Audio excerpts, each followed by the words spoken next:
السلام علیکم ناظرین کرام، شروع کرتی ہوں اللہ تعالیٰ کے بابرکت نام سے جو بڑا مہربان اور نہایت رحم والا ہے۔ حضرت عائشہ رضی اللہ تعالیٰ عنہ سے حضور صلی اللہ علیہ وآلہ وسلم کو جتنی محبت تھی وہ کسی سے مخفی نہیں تھی۔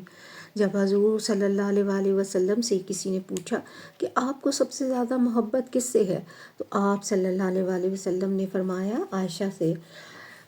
اس کے ساتھ ہی آپ کو بے شمار مسائل سے اتنی واقفیت تھی کہ بڑے بڑے صحابہ رضی اللہ تعالیٰ اجمعین مسائل کی تحقیق کے لیے آپ رضی اللہ تعالیٰ عنہ کی خدمت میں حاضر ہوتے تھے۔ حضرت جبرائیل علیہ السلام ان کو سلام کرتے تھے۔ جنت میں بھی حضرت عائشہ رضی اللہ تعالیٰ عنہ کو حضور صلی اللہ علیہ وآلہ وسلم کی بیوی ہونے کی بشارت دی گئی۔ منافقوں نے آپ رضی اللہ تعالیٰ عنہ پر تہمت لگائی تو قرآن شریف میں آپ رضی اللہ تعالیٰ عنہ کی برات نازل ہوئی۔ خود حضرت عائشہ صدیقہ رضی اللہ تعالیٰ عنہ فرماتی ہیں کہ 10 خصوصیات مجھ میں ایسی ہیں کہ کوئی دوسری بیوی ان میں شریک نہیں۔ ابن سعد رضی اللہ تعالیٰ عنہ نے ان کو مفصل نقل کیا ہے۔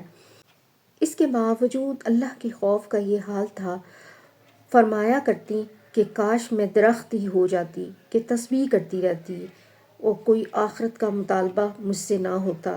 کاش میں پتھر ہوتی، مٹی کا ڈلا ہوتی اور میں پیدا ہی نہ ہوتی۔ میں درخت کا پتا ہوتی، کاش میں کوئی گھاس ہوتی۔ اللہ کے خوف کا یہ عالم تھا۔ حضرت عائشہ رضی اللہ تعالیٰ عنہ کی خدمت میں 2 گوئن درہموں کی بھر کر پیش کی گئیں، جن میں 1,00,000 سے زیادہ درہم تھے۔ حضرت عائشہ صدیقہ رضی اللہ تعالیٰ عنہ نے طباق منگایا اور ان کو بھر بھر کر تقسیم فرمانا شروع کر دیا اور شام تک سب ختم کر دیے۔ 1 درہم بھی باقی نہ چھوڑا۔